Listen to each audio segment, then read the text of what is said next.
First question का discussion आपके सामने है। फर्स्ट क्वेश्चन है पी एक्स बराबर X cube minus A X square plus 6x minus A को जब x माइनस ए से विभाजित किया जाता है तो क्या रिमाइंडर बचेगा।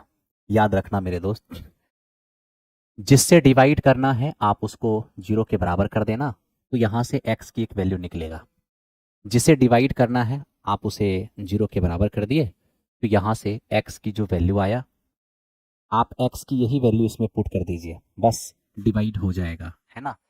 x की जगह अगर आप a रखते हैं तो क्या हो जाएगा, ये a क्यूब हो जाएगा minus a into A square हो जाएगा। आप यहाँ से देखिए 6a हो गया और माइनस a हो गया, a क्यूब से a क्यूब चला गया, 6a में एक a जाएगा, ये 5a रहेगा। तो याद रखना जिससे मुझे भाग देना है हम उसको 0 के बराबर करते हैं, x का वैल्यू लेके आते हैं, और x का वो वैल्यू जैसे ही हम बहुपद में पुट करते हैं डिवीजन हो गया, उसके बाद जो हमें दिखता है वो रिमाइंडर ही होता है। ये जो हमारा 5a है ना, एक्चुअल में ये है क्या, तो ये 5a हमारा रिमाइंडर है ना। तो इस क्वेश्चन का आंसर ऑप्शन नंबर सी हो गया। आप में से जिनका सी आया होगा करेक्ट रहा होगा। आओ ध्यान दो, इस क्वेश्चन को देखते हैं। दो पॉइंट के भुज समान हैं और कोटि भिन्न भिन्न है, तो बताइए दोनों भुज निम्न में से किस पर होगा, दोनों पॉइंट किस पर होगा। अब आप देखो मेरे दोस्त, कोऑर्डिनेट ज्योमेट्री का जो पॉइंट होता है आप सबको पता है, एक्स कोमा वाई के फॉर्म में होता है। यहाँ पर दो पॉइंट है और दोनों पॉइंट के बारे में क्या कहा गया है कि दोनों का भुज समान है, यानी एक्स का मान समान है। एक काम कीजिए ना, एग्जाम्पल ले लीजिए, एक्स को 2 मान लीजिए, वाई को 3 मान लीजिए, हैं एक्स को 2 वाई को 4 मान लीजिए। अब क्वेश्चन ही कहा था कि एक्स को सेम रखना है, तो एक्स को हमने सेम रखा, वाई को बोला डिफरेंट डिफरेंट रखिए, तो वाई को मैंने डिफरेंट डिफरेंट रखा है, ठीक है। अब हम आपसे पूछा क्वेश्चन में कि इसका लोकेशन कहाँ होगा, कहाँ ये सिचुएटेड होगा। तो मेरे दोस्त इसके लिए आप तुरंत क्वाड्रांट एक्सिस बनाइए। क्वाड्रांट एक्सिस जैसे ही आप बनाएंगे तो ये आपका 1 और 2 हो गया, ये 1 2 3 और 4 हो गया। एक पॉइंट हमारा 2,3 है, 2,3 यानी कि यहाँ पर होगा, ठीक है। एक हमारा 2,4 है, तो 2,4 एक पॉइंट हमारा यहाँ पर होगा। तो आप इस तरह से ये देखेंगे कि ये जो दोनों पॉइंट है वो कहाँ सिचुएटेड है। ये दोनों पॉइंट मेरे दोस्त यहाँ पर है, और इसको अगर हम ध्यान से देखें, ये दोनों पॉइंट जिस लाइन पर है वो किसके पैरेलल है, वाई के पैरेलल है। यानी हम कह सकते हैं कि जिनका एक्स कोऑर्डिनेट यानी भुज एक समान होगा, लेकिन अगर कोटे डिफरेंट डिफरेंट है यानी वाई का मान डिफरेंट डिफरेंट होगा, तो वो जो दोनों पॉइंट होगा वो किसके पैरेलल होगा, वो वाई एक्सिस के पैरेलल होगा। यानी ऑप्शन नंबर सी इस क्वेश्चन का आंसर हो जाएगा। आप में से जिनका सी नंबर आया होगा करेक्ट आंसर रहा होगा।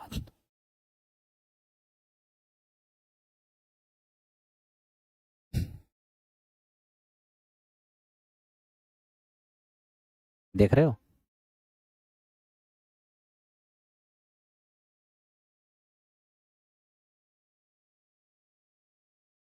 अब मैंने डिस्कशन स्टार्ट नहीं किया कि तुम लोग का प्रॉब्लम ही शुरू हो गया। एकदम कमेंट अजीब अजीब से कमेंट करना स्टार्ट कर दिए, ये कर दिए, वो कर दिए, दिस कर दिए, दैट कर दिए। कुछ ऐसे बच्चे होते हैं ना जिनकी शिकायत इस जन्म में खत्म नहीं होने वाली, है ना, और वो जिंदगी भर सिर्फ शिकायत ही करते रहेंगे, शिकायत के अलावा उनको तो कुछ करना है नहीं, है क्या छूटा क्या हुआ, उसको लेके आप जितना टेंशन में है ना, उससे ज़्यादा टेंशन में मैं रहता हूँ, क्योंकि वो जिम्मेदारी मेरी है, ठीक है। इसलिए मुझे पढ़ाने दीजिए, परेशान मत कीजिए। बाकी आपको अगर करना है तो आप कीजिए, बस इतना याद रखिए ये ठीक नहीं है ना। चलिए आगे बढ़िए, नेक्स्ट क्वेश्चन पर आइए। तुम अब कुछ भी बोलो, मैं कोई रिप्लाई नहीं दूंगा। एक त्रिभुज, थोड़ी ना एक दो, अब डिस्टर्बिंग एलिमेंट होते हैं तो उनका खानदानी काम होता है, डिस्टर्बिंग एलिमेंट मतलब उनका खानदानी काम है यही है, बस शिकायत करना, तो करने दीजिए शिकायत, छोड़िए, आइए पढ़ाने दीजिए। हर चीज में वो नुकसान ही निकालेंगे, गांव में भोज हो रहा है उसमें भी नुकसान निकालेंगे, किसी की शादी हो रही है उसमें भी नुकसान निकालेंगे, कोई अच्छा काम हो रहा है उसमें भी नुकसान निकालेंगे। उनका काम सिर्फ और सिर्फ शिकायत ही करना होता है, संतुष्टि उनको जीवन में कभी नहीं होता, है ना। चलो आओ काम करने दो। एक त्रिभुज और एक समांतर चतुर्भुज एक ही बेस पर स्थित समान क्षेत्रफल के हैं। यदि त्रिभुज की भुजाएं 26 सेमी, 28 सेमी और 30 सेमी है तथा समांतर चतुर्भुज 28 सेमी के आधार पर स्थित है, तो इनकी ऊंचाई क्या होगा। अब देखो कितना कितना अच्छा बात कहा कि देखिए एक ट्रायंगल है और एक हमारे पास पैरेललोग्राम है, ये दोनों एक ही बेस पर स्थित है। अब त्रिभुज और समांतर चतुर्भुज एक ही बेस पर स्थित है, इसका मतलब दोनों का बेस एक समान है। ठीक है भाई। और हमें यह भी कह दिया है कि समांतर चतुर्भुज 28 सेमी के आधार पर है। तो जब समांतर चतुर्भुज और त्रिभुज एक ही आधार पर है, ठीक है भाई,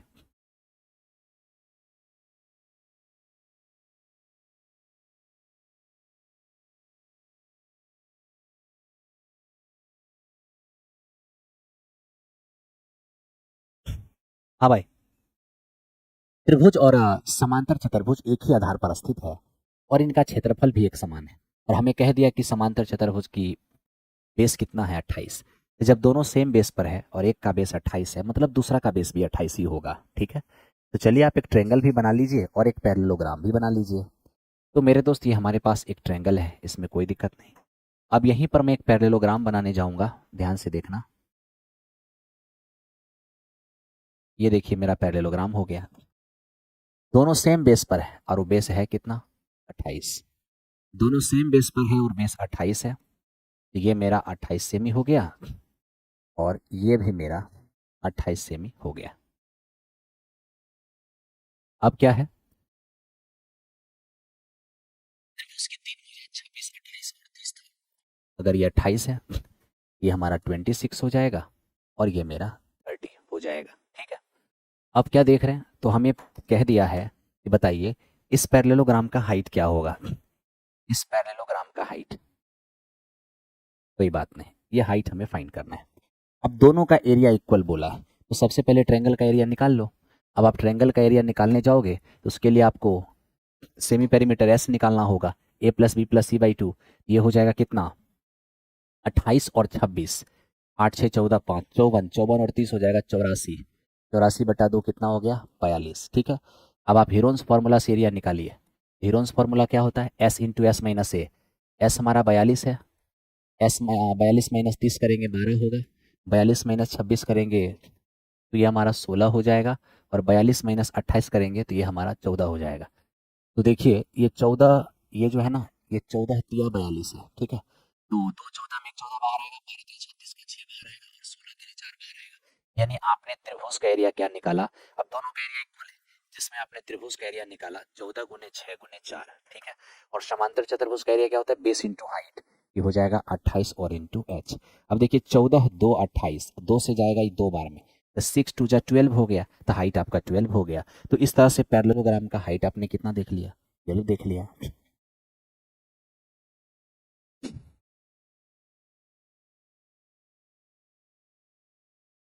ठीक है भाई। मैं कब शादी कर रहा हूँ, भोज खिलाना है। मेरे शादी के बारे में आप क्यों पूछ रहे हो हैं? मेरा मेरे भोज का इंतजार मत करना, पता नहीं वो भोज तुझे मिल पाएगा भी या नहीं मिल पाएगा। इसलिए अपना भोज खाओ भाई और संतुष्ट रहो। ठीक है। दूसरे के भोज का इंतजार नहीं करना है।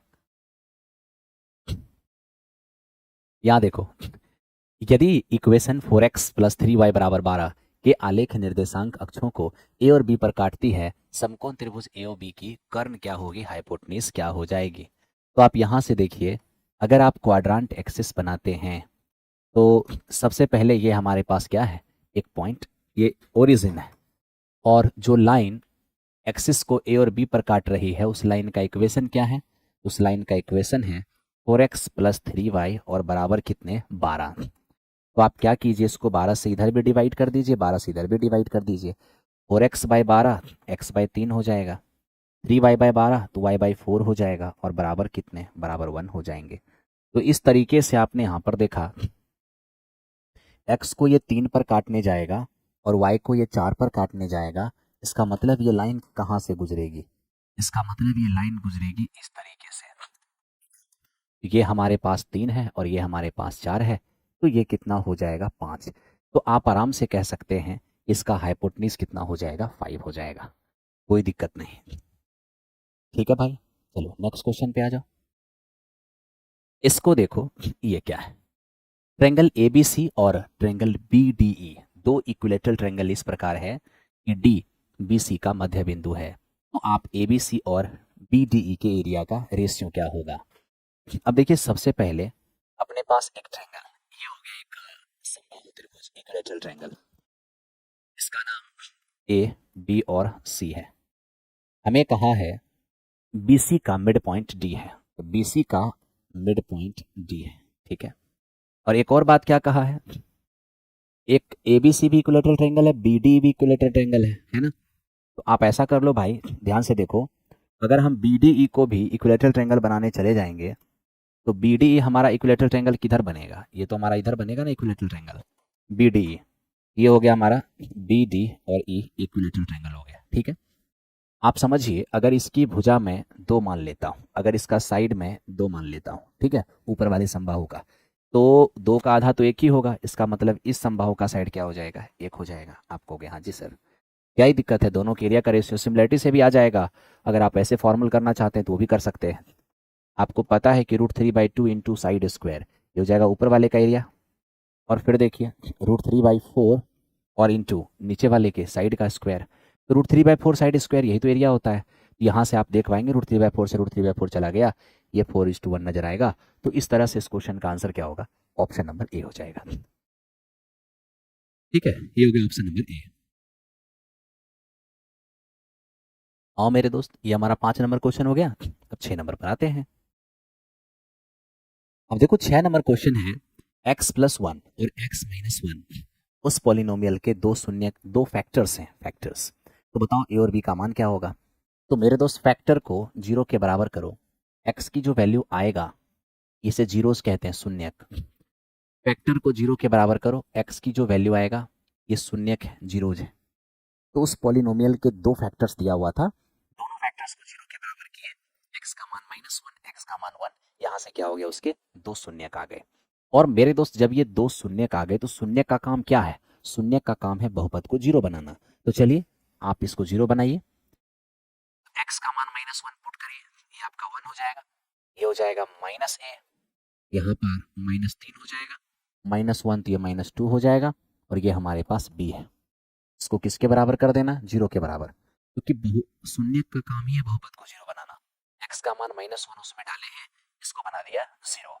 तो क्या हो जाएगा यहाँ से, अगर a और b को हम इस पार फेंक दें, a और b को इस पार लेके चले जाएं, यहाँ क्या बचेगा, 1 और -5, यानी कि हो जाएगा -4। ये हो गया हमारा इक्वेशन फर्स्ट, ठीक है। अब आप क्या करो, x बराबर 1 पुट करो, 1 पुट करोगे 1 रहेगा, ये a रहेगा, ये 3 रहेगा, ये 2 रहेगा, और मेरे दोस्त ये b रहेगा, ये भी 0 के बराबर होगा। तो फाइनली a + b बराबर यहाँ क्या होगा, 3, 3 में से 3 गया 0, तो 0 हो जाएगा। तो लीजिए a और +b यहाँ पर क्या हो गया, 0 हो गया। अब इसको सॉल्व करने जाएंगे ना, ये हो जाएगा 2a का मान -4, a का मान -2 हो जाएगा। अब a का मान -2 है, तो b का मान क्या होगा, तो b का मान आपके पास 2 हो जाएगा, ठीक है। तो a का मान -2, b का मान 2, यही इस क्वेश्चन का रिजल्ट होगा, ऑप्शन नंबर बी होगा। अब आप में से जिनका ऑप्शन नंबर बी आ रहा होगा, करेक्ट रहा होगा, ठीक है ब्रदर। 5:30 बजे कुंदन कुमार, 5:30 बजे 6 नंबर हो गया। चलो 7 नंबर पर आओ, 7 नंबर देखते हैं क्या है। 7 नंबर क्वेश्चन कह रहा है, एक डायग्राम है जिसमें एक सर्कल है, जिसका सेंटर क्या है, सी, सेंटर ओ है और रेडियस आर है, ओके। ए बी डायमीटर है, ठीक है, ओ डी ए बी पर परपेंडिकुलर है, और बी डी चाप पर कोई पॉइंट सी स्थित है, ए सी डी का मान क्या होगा। सबसे पहले आप ये देखिए, आपको कुछ पॉइंट तो पता ही होना चाहिए। जैसे मान लो एक सर्कल है, ठीक है, और इस सर्कल का ये मान लो सेंटर है, आपने क्या किया, एक डायमीटर खींच दिया। आपको ये बात पता होना चाहिए कि ये जो डायमीटर है, इसको, इसके एंड पॉइंट को सरकमफेरेंस पर कहीं भी मिला देंगे 90 डिग्री का एंगल बनाएगा, क्योंकि व्यास परिधि पर 90 डिग्री के कोण बनाते हैं। तो अगर ए बी डायमीटर है तो यहाँ पर कितने डिग्री का एंगल बनेगा, तो आप देख सकते हैं यहाँ पर 90 डिग्री के एंगल बनेंगे, इसमें कोई दिक्कत नहीं है, ठीक है।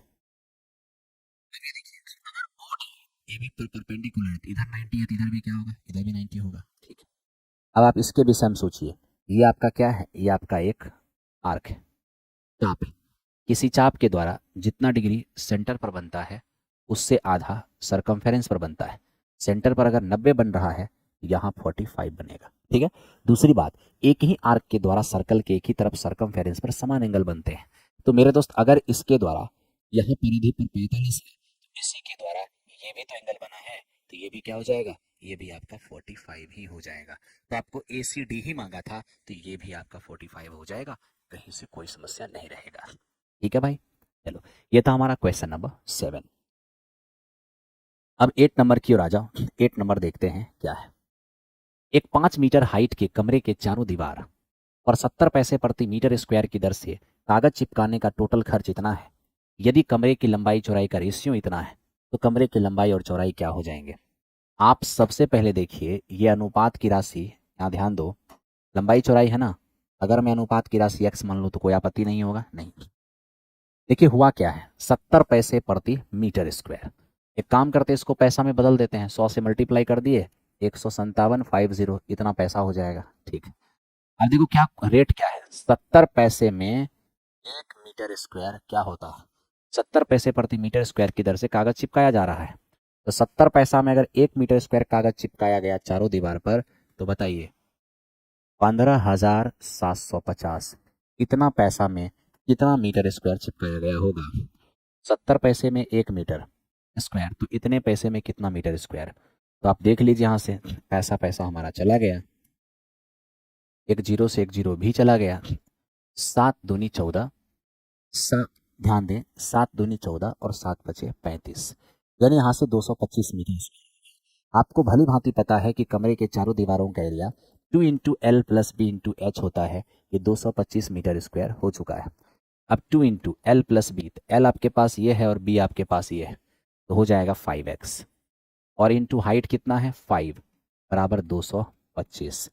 अब यहाँ से अगर हम देख भी ले, थोड़ा ध्यान से देखिएगा, तो ये 25 से 9 बार में चला जाएगा, x का मान आ जाएगा 4.5। अब x की वैल्यू 4.5 है ना, तो 4x की वैल्यू क्या हो जाएगा, 4x की वैल्यू हो जाएगा 4 × 4.5 यानी 18 मीटर, और x की वैल्यू कितना हो जाएगा 4.5 मीटर। तो 18 मीटर और 4.5 मीटर, ऑप्शन नंबर ए इस क्वेश्चन का आंसर हो गया। आप में से जिनका ए आया होगा करेक्ट रहा होगा। ठीक है ब्रदर, ये था हमारा क्वेश्चन नंबर 8। आइए अब क्वेश्चन नंबर 9 की ओर चलते हैं, देखते हैं।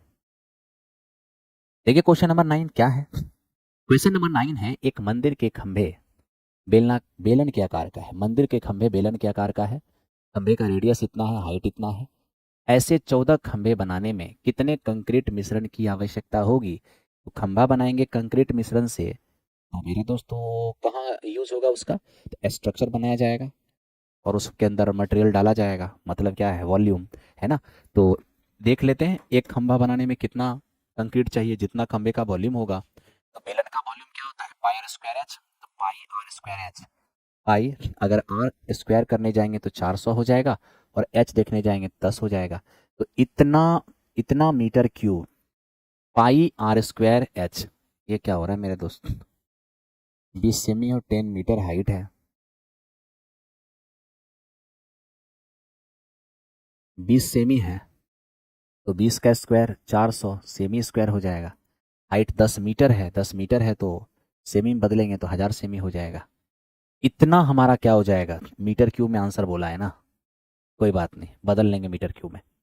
इतना सेमी क्यूब वॉल्यूम होगा एक खंभे का, एक खंभे का। ऐसा ऐसा कितना खंभे है 14, तो देखते हैं 14 खंभे हैं तो कितना लग जाए, ऐसा ऐसा कितना खंभा है 14 खंभा है।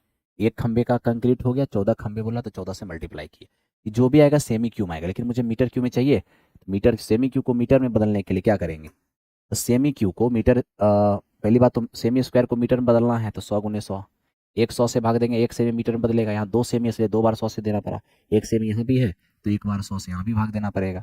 अब ये कंप्लीट रूप से क्या हो जाएगा, मीटर क्यूब हो जाएगा। ठीक है, अब जो कटता है उसको काटिए, जैसे ही काटिएगा तो 2 0 2 0 चला गया हमारा, 1 0 से 1 0 और भी चला जाएगा, 7 और दूनी 14 हो जाएगा। क्या हो गया यहाँ पर 8, 8 दूनी 16, 16 और 1 17, नीचे 10 है, 17.6 हो जाएगा, तो 17.6 मीटर क्यूब हो जाएगा। ऑप्शन नंबर बी, कहीं से कोई दिक्कत नहीं रहा होगा। ठीक है मेरे दोस्त आप सभी लोग प्यार से पढ़िए, अच्छे से पढ़िए। ऊपर वाले से मेरी प्रार्थना होगी कि आपका काम जरूर हो जाए, और उसमें मैं अहम भूमिका निभाऊंगा जितना निभा सकता हूँ। ठीक है, आओ तो ध्यान दो। अब एक आध दिन मान लीजिए कि हम अगर 20 क्वेश्चन करा दिए किसी जरूरी काम से, तो उसको रिएक्शन में नहीं लेना है। अब तो हम आपको एक दिन भी क्लास आपका बंद नहीं करेंगे, सैटरडे संडे भी आपका हम क्लास लेंगे। एक दिन संडे को नहीं लेंगे, सैटरडे को लेंगे, है ना। संडे को इसलिए नहीं लेंगे क्योंकि उस दिन डिस्कशन रहता है सेम टाइम पर, ठीक है। फिर भी कोई ना कोई टाइम पर हम कोशिश करेंगे क्लास लेने की।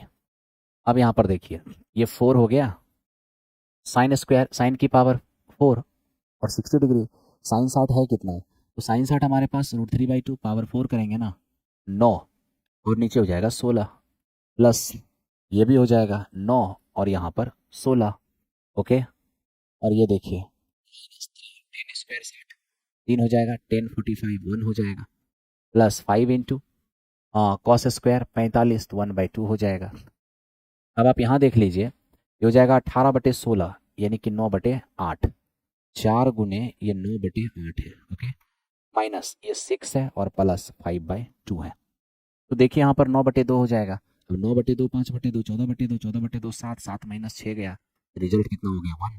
इस क्वेश्चन का आंसर हो गया। आप सबने किया होगा, 1 आया होगा, कोई दिक्कत नहीं रहा होगा।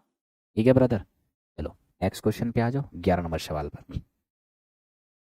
अब देखो 11 नंबर सवाल एक कैलकुलेटिव है। अब ये कैलकुलेटिव है, कैसे काम करें, किस प्रकार से हम इसको लेकर चलें, हमें मीडियन मांगा गया है। तो मेरे दोस्त सबसे पहली बात, मीडियन बना निकालते समय आपको एक चीज पर पहले ध्यान देना है और वो है क्लास इंटरवल।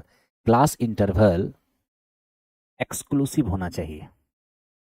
एक्सक्लूसिव मतलब ओवरलैपिंग टाइप का। कहने का मतलब एक क्लास का अपर लिमिट अगले क्लास का लोअर होना चाहिए, अगला का लोअर लिमिट अगले का लोअर।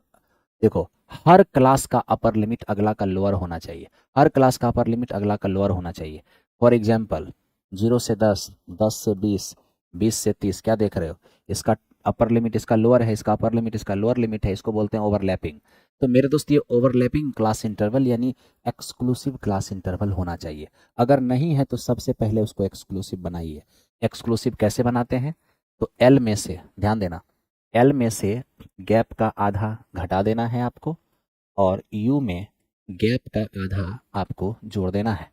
अब रही बात कि सर ये गैप क्या होता है, किसी क्लास के अपर लिमिट और जस्ट अगले क्लास की लोअर लिमिट में जो डिफरेंस होता है वही गैप होता है। तो देख लीजिए, पहले क्लास के अपर लिमिट और जस्ट अगले क्लास के लोअर लिमिट में कितने का गैप है, एक का गैप है, एक का। तो ये जो आप देख रहे हैं 162, किसी क्लास का अपर लिमिट अगले क्लास के लोअर लिमिट में जो डिफरेंस आता है इसी को गैप कहते हैं। ये गैप 1 हो गया, ठीक है। तो चलिए आपको अभी इस क्वेश्चन के अंदर पता चल गया कि गैप यहाँ पर 1 है। गैप बाय 2 करने जाएंगे तो क्या होगा 0.5। एक काम करिए ना, पहले मिड काहे सब में काम करेंगे, अब एक ही जगह पर काम कर लेंगे, सिर्फ मीडियन क्लास में कर लेंगे, उतना टेंशन क्या लेना। मीडियन क्लास फाइंड करने के लिए सबसे पहले आपको कॉम्युलेटिव फ्रीक्वेंसी निकालना होगा। अब कॉम्युलेटिव फ्रीक्वेंसी कैसे निकालेंगे, तो वो देखिए, कॉम्युलेटिव फ्रीक्वेंसी आपको निकालना होगा, ध्यान दो मेरे दोस्त। अब कॉम्युलेटिव फ्रीक्वेंसी कैसे निकालते हैं, तो इसके लिए पहले क्लास की फ्रीक्वेंसी को एज इट इज रखो और अब कोना कोनी जोड़ो। अब इसमें आप 118 जोड़ दोगे 133 हो जाएगा, इसमें 145 जोड़ दो 42 जोड़ दोगे क्या हो जाएगा 275। अब इसमें आप 127 जोड़ दोगे 7 5 12 और ये 9 और 1 10 और ये हो जाएगा 3 और 1 4। अब इसमें 18 जोड़ दोगे तो क्या हो जाएगा 420। तो इस तरह से आपने क्या किया मेरे दोस्त, कॉम्युलेटिव फ्रीक्वेंसी निकाल लिया। अब इसके बाद आपको क्या करना है, n/2 निकालना है। n/2, तो n पता है किसको बोलते हैं, सिग्मा f को ही n बोलते हैं। सभी फ्रीक्वेंसी का योगफल ही n होता है। तो सभी फ्रीक्वेंसी को ऐड करोगे ना तो 420 ही आएगा, क्योंकि आखिरी कॉम्युलेटिव फ्रीक्वेंसी ही सभी फ्रीक्वेंसी का योगफल होता है। तो यहाँ से आपको आ गया 420 और बटा में 2, कितना हो जाएगा भाई 210। ये जो n/2 आया ना, इसको कॉम्युलेटिव फ्रीक्वेंसी में ढूंढो, या तो 210 ही दिख जाए और नहीं तो 210 से जस्ट बड़ा। तो 210 को अगर हम कॉम्युलेटिव फ्रीक्वेंसी में ढूंढेंगे कहीं नहीं मिला, तो 210 से जस्ट बड़ा, 200 जस्ट बड़ा ये है, 210 से जस्ट बड़ा ये है, यानी आप ये कह सकते हो। तो इस तरह से पता है आपको क्या मिल गया, ये आपको मिल गया मीडियन क्लास। अब मीडियन क्लास के काम कर लो, ओवरलैपिंग बना लो ये वाला। तो मीडियन क्लास के लोअर लिमिट में क्या करोगे, 166 में से 0.5 घटाओगे और 168 में 0.5 जोड़ोगे, ये तुम्हारा 165.5 हो जाएगा। ये हुआ आपका मीडियन क्लास का एल, ठीक है, मीडियन क्लास का एल हो गया। और मीडियन क्लास का यू कितना हुआ 168 और 0.5। अगर हम यहाँ से इनका डिफरेंस लेने जाएं अपर लिमिट और माइनस लोअर लिमिट, ये दिखेगा 3 और इसी को बोलते हैं क्या, वर्ग की लंबाई, लेंथ ऑफ क्लास h। ठीक है।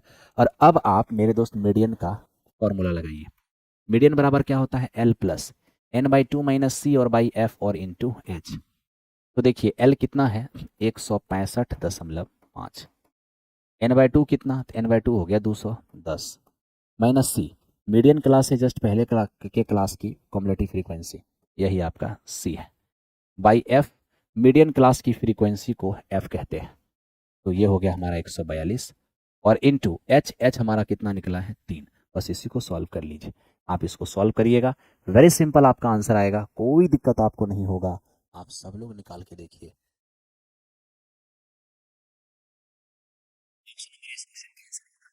अप्रॉक्सीमेट होगा, थोड़ा सॉल्व आपको करना होगा। अब कुछ जगह पे ऐसा होगा जहां आपको सॉल्व करना ही पड़ेगा, ठीक है भाई। ठीक है। तो यहाँ पर हमारा अप्रॉक्सीमेट 167.13 हो जाएगा, ये सॉल्व आपको करना होगा, तो ये आप सॉल्व कर लेना, ठीक है। चलो नेक्स्ट क्वेश्चन पे आ जाओ। बीपीएससी है, यहाँ अप्रोक्सीमेशन भी काम नहीं करेगा, आपको सॉल्व करना ही पड़ेगा, क्योंकि हर ऑप्शन में नन ऑफ दीज अवेलेबल है, ठीक है। अब देखिए क्वेश्चन नंबर 12 क्या है, यदि एक समांतर श्रेणी का 5वां और 12वां पद इतना इतना है तो 20 पद का योगफल क्या होगा। देखिए 12वां पद बोले तो, और a प्लस 11d है कितना, ये 65 है, ठीक है। 5वां पद 30 है, तो 5वां पद क्या होता है, a प्लस 4d, और ये कितना है 30। तो a प्लस 11d हमारा 65 है और a प्लस 4d हमारे पास 30 है। आइए अब इसको हम सॉल्व करें। हम जैसे ही इसको सॉल्व करते हैं, ध्यान देना, हम जैसे ही इसको सॉल्व करते हैं तो क्या होगा, a से कैंसिल आउट हो जाएगा, ये अपना 7d, ये हो जाएगा 7d और यहाँ 35। तो देखो d की वैल्यू कितना आ गया, d की वैल्यू 5 आ गया। अब इसको थोड़ा सॉल्व करो, a और प्लस 11 5 55 बराबर ये 65 है, तो a का मान हो जाएगा 10, a का मान 10 हो गया और d का मान 5 हो गया। क्या चाहिए मुझे, 20 पदों का योगफल।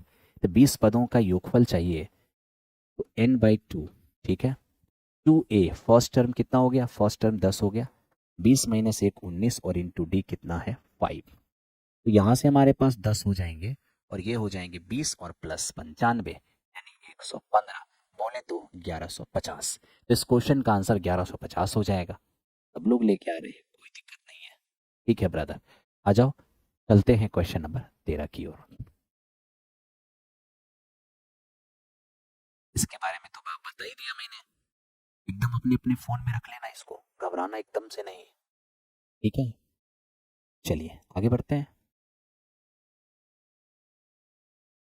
ठीक है सुस्मिता गुप्ता, आपका मैसेज देख लिया, आपकी रिक्वायरमेंट को ज़रूर ध्यान में रखा जाएगा। देखिए हमसे कहा 1 से 10 पूर्णांकों में से दो संख्याएं ए और बी क्रमानुसार, अब देखिए 1 से लेकर 10 तक जो पूर्णांक है उनमें से दो संख्या चुना जा रहा है, और क्या बोल रहा है, बिना वापस किए चुना जा रहा है। एक को चुन लिए फिर दूसरे को चुन लिए, मतलब रिटर्न नहीं करना है, क्रमिक रूप से चुनना है, कॉन्जिक्यूटिव चुनना है, ठीक है। अब हमें क्या बोल रहा है कि सर मुझे ये बताओ, अगर a बटा b एक पूर्णांक, a बटा b के पूर्णांक होने की प्रोबेबिलिटी क्या होगा। मतलब हम जिस a और b को चुन रहे हैं वो इंटीजर होगा, इसकी प्रोबेबिलिटी क्या होगा। और ये भी ध्यान रहना है कि हम जो चुन रहे हैं ना a और b, अगर a में b से भाग दे दें तो वैल्यू हमारा इंटीजर आना चाहिए। क्या आना चाहिए, वैल्यू हमारा इंटीजर आना चाहिए। बताओ आप में से कितने भाई ने इस क्वेश्चन को सॉल्व किया होगा और इस क्वेश्चन का आंसर लाया है। कितने भाई ने इस क्वेश्चन को सॉल्व किया है और आंसर लाया है, बताओ। सब लोग बताओ मेरे दोस्त, सब लोग बनाओ।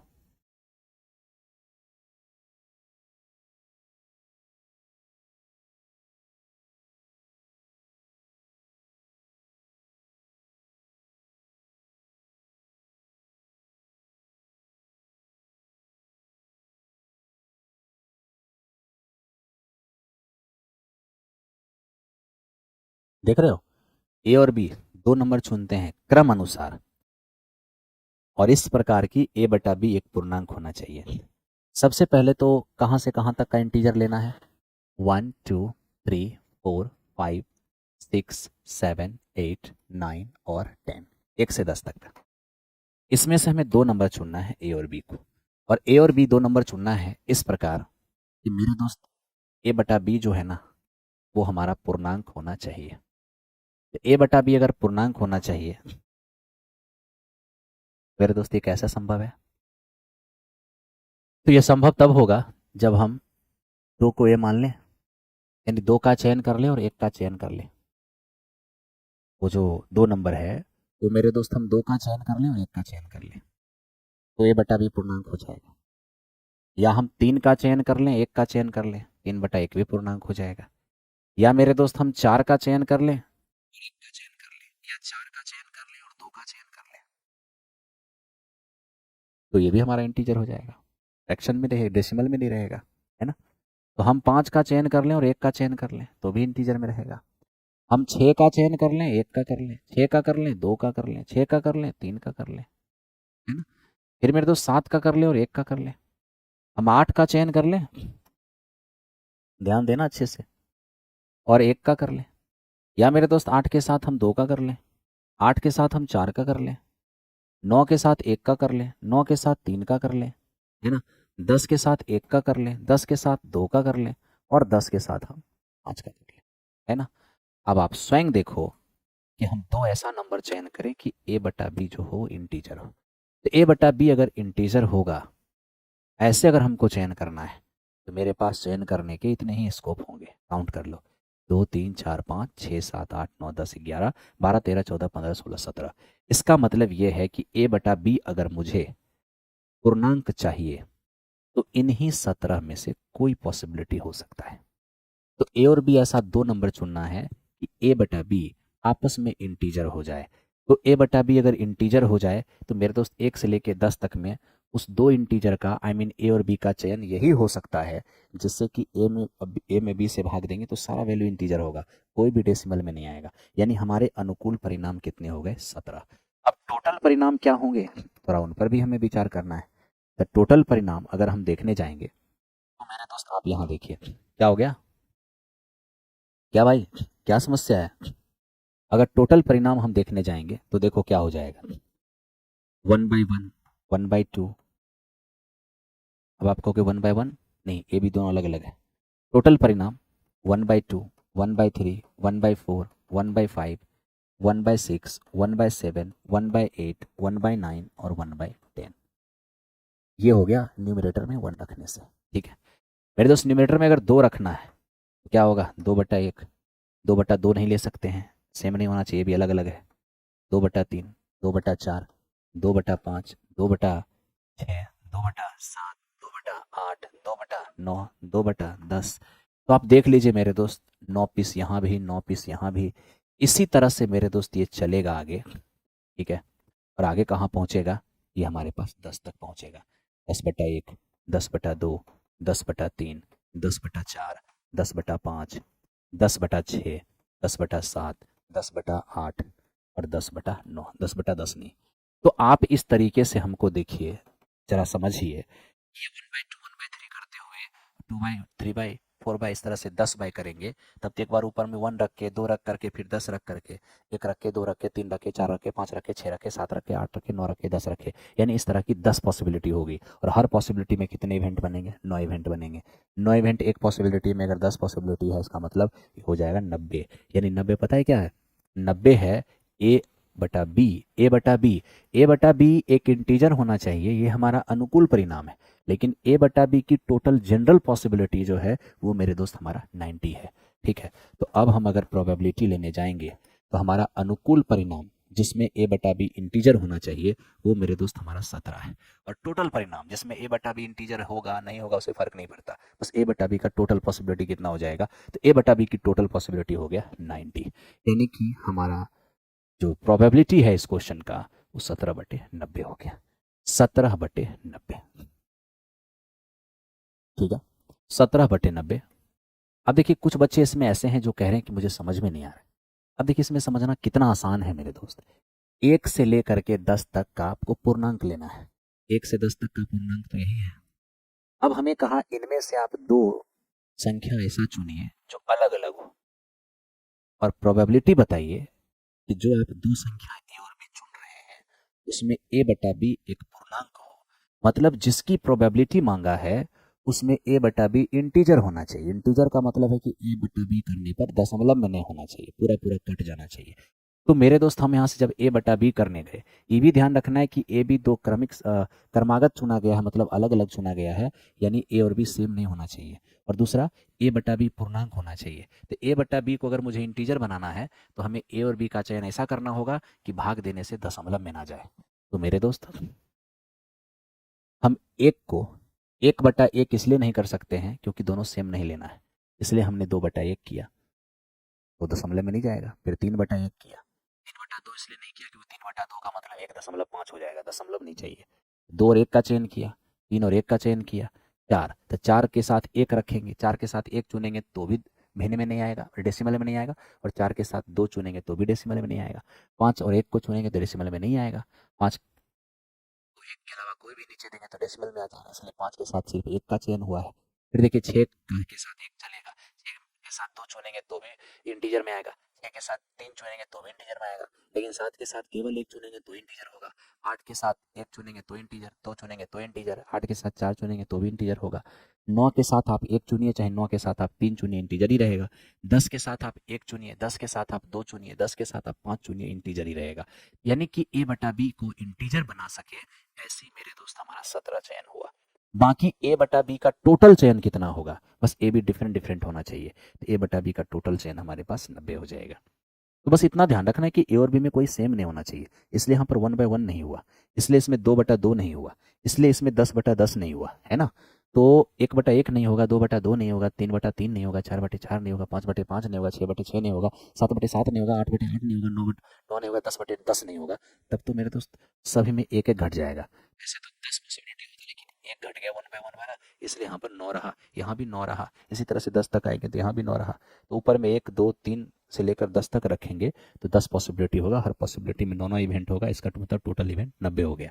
अगर अभी भी समझ में आपको नहीं आया, क्रमागत का अर्थ तो लगातार होता है। देखिए मेरे दोस्त, यहाँ पर क्रम अनुसार चुना गया है, बात को ध्यान रखिएगा। यहाँ पर क्रम अनुसार चुनने का और उसमें बात क्या, वापस नहीं करना है, चुनना है उसको रिटर्न नहीं करना है, ठीक है। तो यहाँ पर क्रम अनुसार का मतलब यहाँ है ए और बी को डिफरेंट डिफरेंट, ए और बी सेम नहीं होना चाहिए, ठीक है। आइए मेरे दोस्त चलते हैं क्वेश्चन नंबर नेक्स्ट।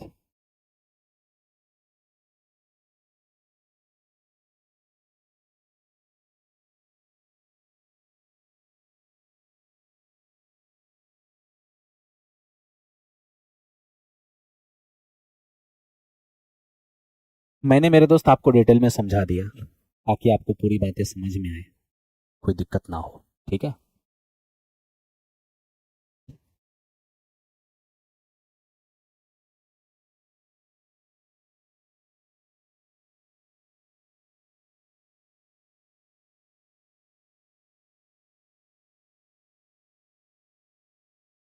अब भाई 14 नंबर क्वेश्चन है, -6a पॉइंट -3,1 और 2,8 को जोड़ने वाली रेखा खंड को अनुपात में विभाजित करता है, ए का मान क्या होगा। कोई बात नहीं, अनुपात नहीं दिया तो हम निकाल लेंगे ना। तो देखिए ना, आप समझने की कोशिश करिए। ये ए और बी 2 पॉइंट है, ए और बी हमारे पास 2 पॉइंट है। इन दोनों पॉइंट को मिलाने वाली लाइन, इन दोनों पॉइंट को जोड़ने वाली लाइन को ये पॉइंट बांट रही है। किस रेशियो में बांट रही है मुझे नहीं पता, कोई बात नहीं, वो रेशियो निकल जाएगा। तो देखिए, जो पॉइंट बांटने आ रही है उसका हम एक्स जानते हैं, जो पॉइंट बांटने आ रही है उसका हम एक्स जानते हैं। कोई दिक्कत है? आइए ध्यान दीजिए। तो मेरे दोस्त यहाँ पर हमने देखा जो पॉइंट बांटने आ रही है उस सेक्शन पॉइंट में एक्स का मान जानते हैं, बाकी वो दोनों पॉइंट पता है। सबसे पहले रेशियो निकाल लीजिए। बोलिए, सेक्शन पॉइंट का एक्स क्या होता है? सेक्शन पॉइंट का एक्स होता है mx2 प्लस nx1 और बाई m प्लस n, ठीक है।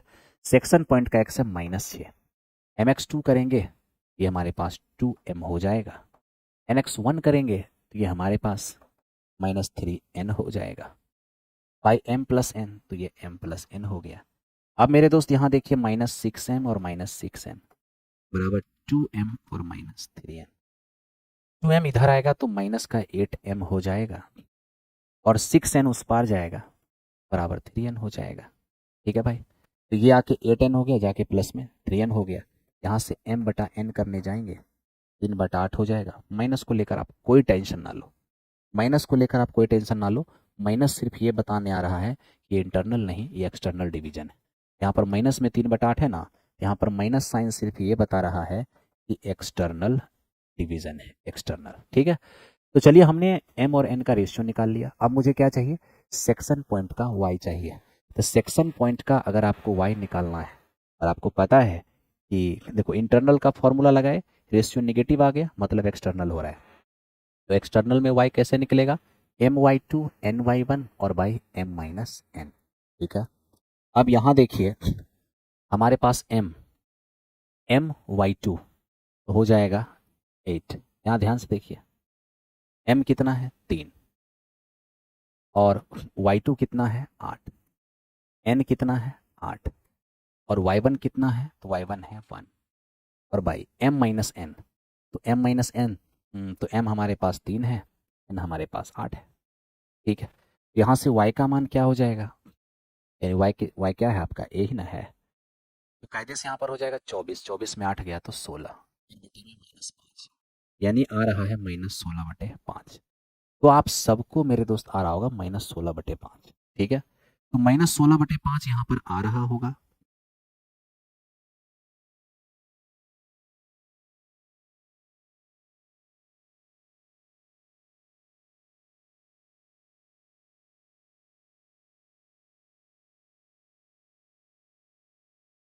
अरे हम कोई भी डिवीजन लगा सकते हैं, मेरा मन होगा एक्सटर्नल इंटरनल कोई भी लगा सकते हैं, कोई भी। ठीक है, एक्सटर्नल इंटरनल हमारा जो मन है वो फॉर्मूला लगा दिए। अगर हम यहाँ इंटरनल लगा दिए और रेशियो नेगेटिव आ गया तो मतलब एक्सटर्नल हो गया, हम जान गए एक्सटर्नल हो गया। अब मेरे दोस्त एक्सटर्नल हो गया तो क्या दिक्कत है, हमको तो ए का मान चाहिए, सेक्शन पॉइंट का ये निकाल लीजिए। अब सेक्शन पॉइंट का ये निकालेंगे मतलब सेक्शन पॉइंट का वाई, जब जान गए एक्सटर्नल, एक्सटर्नल का फॉर्मूला लगा दीजिए, है ना। हो जाएगा m है 3 और y2 8 है, n 8 है और y1 देखो x2 y2 है, x1 y1 है, 1 हो गया, सॉल्व कर दिया, -16/5 हो गया। तो इस क्वेश्चन का आंसर कितना हो गया, ये हो गया। ये सब बकवास ऑप्शन है, ऑप्शन बकवास बनाया हुआ है। मैं पॉइंट थोड़ी ना मांगा था, हमें तो ए का मान मांगा था, है ना। चलिए तो इसको देख रहा हूँ मेरे दोस्त, ये क्या है, हमें कह रहा है इस त्रिकोणमितीय सर्वसमीका 1 + cot² 1 - cos 1 + cos, बताइए क्या होगा आंसर। तो मेरे दोस्त यहाँ पर थीटा का मान आप 45 रख लो, वेरी सिंपल हो जाएगा। थीटा का मान 45 रखोगे, मान रखो यहाँ पर 1 + 1 1 - 1/√2 और ये 1 + 1/√2 क्या हो जाएगा, ये तो हमारा 2 हो जाएगा, a - b × a + b, a² - b² हो जाएगा। 2 और इंटू 1/2, रिजल्ट कितने हो जाएंगे 1, रिजल्ट ही हमारा 1 हो जाएगा इस क्वेश्चन का, कोई दिक्कत नहीं है। ठीक है भाई, चलो अब 16 पे आ जाओ, देखते हैं 16 क्या है। ओ, सेंटर ओ और रेडियस 4 वाले एक वृत्त की जीवा ए बी 4 सेमी लंबी है। जीवा ए बी पर बने वृत्त के त्रिज्यखंड का क्षेत्रफल क्या होगा। आप सबसे पहले तो मुझे ये बताइए, ये एक सर्कल है जी, एक जीवा है, इसका कोड, ये है कोड ए बी, लेंथ दिया है 4, मान लो ये सेंटर है। अगर हम इसको इससे मिला दें तो मित्र ये रेडियस हो जाएगा, ये भी मेरा रेडियस हो जाएगा। हो गया, हाँ जी सर। अब ये भी रेडियस है, ये भी रेडियस है, और रेडियस के बारे में भी क्या कहा, 4 सेमी ही कहा है, ये हमारे पास 4 सेमी हो गया। ठीक है, अब बड़े प्यार से देखो, अगर ये 4 ये 4 ये 4 है तो मित्र ये हमारा क्या हो जाएगा 60 डिग्री। 4 4 4 है तो ये मेरा 60 डिग्री हो जाएगा, हाँ या ना, हो जाएगा। ठीक है, अब आप क्या कह सकते हो, हमसे कहा कि इस सेक्टर का एरिया क्या होगा। तो मेरे दोस्त अगर हम एरिया ऑफ सेक्टर निकालने जाएंगे, एरिया ऑफ सेक्टर, तो देखिए एरिया ऑफ सेक्टर हमारा हो क्या जाएगा, θ/360 πr²। थीटा हमारे पास 60 है, बाई 360 हो जाएगा, पाई r², आर कितना है 4 है, पाई r² हो गया। अब यहाँ से देखिए 16, 16 यानी 8 पाई, 8 पाई बाई 3 इसका रिजल्ट हो जाएगा, ऑप्शन नंबर ए हो जाएगा। बड़े आराम से बहुत मज़े से आप काम कर सकते हो, कोई दिक्कत नहीं है। ठीक है भाई। चलो नेक्स्ट क्वेश्चन पे आ जाओ, इसको देखते हैं।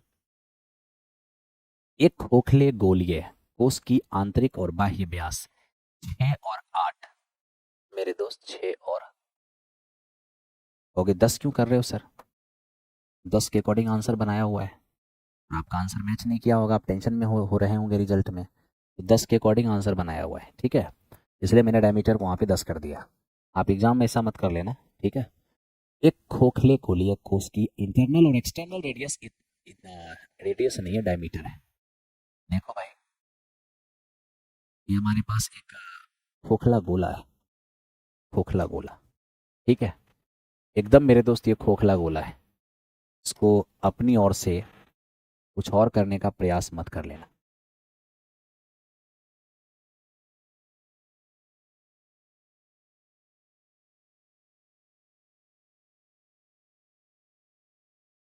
ये खोखला गोला है, ठीक है। अब ये देखो इंटरनल, अगर इंटरनल डायमीटर 6 है तो रेडियस कितना होगा 3, और एक्सटर्नल डायमीटर 10 है तो रेडियस कितना होगा 5। अब इसको पिघला करके 14 सेमी व्यास वाले एक बेलन बनाया गया। बेलन की ऊंचाई क्या होगा, कोई बात नहीं, गोला से बेलन बनाएंगे, दोनों का वॉल्यूम इक्वल होगा। खोखले गोले का वॉल्यूम क्या हो जाएगा 4/3 पाई बड़ी आर क्यू माइनस छोटी आर क्यू। बेलन का आयतन पाई आर स्क्वायर एच, डायमीटर 14 है तो व्यास 7 हो जाएगा, और इंटू एच, एच हमें नहीं मालूम। अब मेरे दोस्त देखो यहाँ पर पाई से पाई हमारा चला गया, ठीक है, ये 7/4/3 है, 125 में अगर 27 घटाएंगे तो 98 होगा, ये 49 और इंटू एच। तो मेरे दोस्त 49 से 2 बार में 98 जाएगा, 8/3 हो जाएगा, 8/3 आपका हाइट हो गया, ऑप्शन नंबर ए हो गया, ठीक है। चलो ये हमारा 17 नंबर सवाल हो गया। आओ नेक्स्ट क्वेश्चन की ओर चले, 18 नंबर की ओर चले। 18 नंबर क्वेश्चन क्या है इसको समझिए। मीना 2,000 रुपये निकालने के लिए एक बैंक गई। उसने खजांची से 50 रुपये और 100 रुपये के नोट देने को कहा। मीना को कुल मिलाकर 25 नोट मिल गए। ज्ञात करें कि मीना के पास 50 रुपये और 100 रुपये वाले कितने कितने नोट मिले हैं।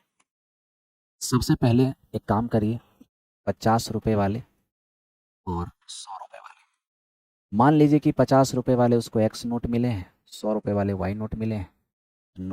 दोनों मिला के कुल कितने नोट हैं 25 नोट हैं, है ना। हमने क्या किया है वो देखिए, हमने यहाँ पर 50 रुपये का मान लिया एक्स नोट मिला है, 100 रुपये का वाई नोट मिला है, कुल मिला के नोटों की संख्या कितना है 25।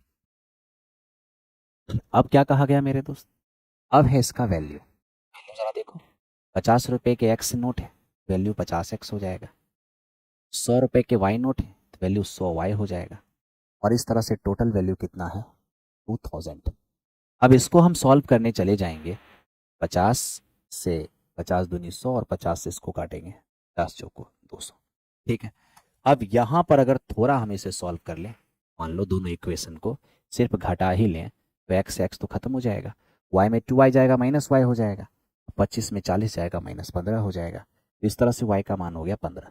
अब x प्लस वाई ये मिलकर 25 है, जिसमें y अगर 15 है तो x कितना होगा 10।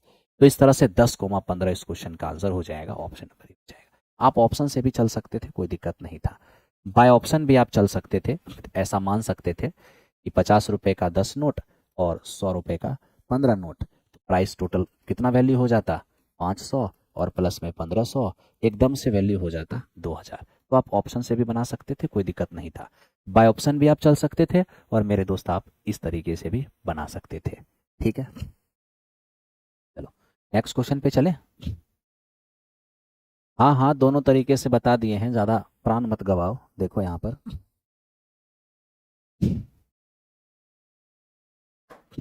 यहाँ देखो, ये मेरे दोस्त ए, एक ये इक्वेशन दिया हुआ है और एक ये इक्वेशन दिया हुआ है। क्या करना है, दोनों को स्क्वायर करके जोड़ दो बस। अब आप इसको स्क्वायर करोगे क्या हो जाएगा, नहीं तो छोड़ो ना, स्क्वायर स्क्वायर क्या करना है, थीटा का मान सीधे 45 0 डिग्री पुट कर दो, सीधा 0 डिग्री पुट करो, देखो कितना आसानी से होता है। साइन 0 0 हो जाएगा, कॉस 0 1 होगा, तो ए इंटू 1 ए और बराबर कितना एम।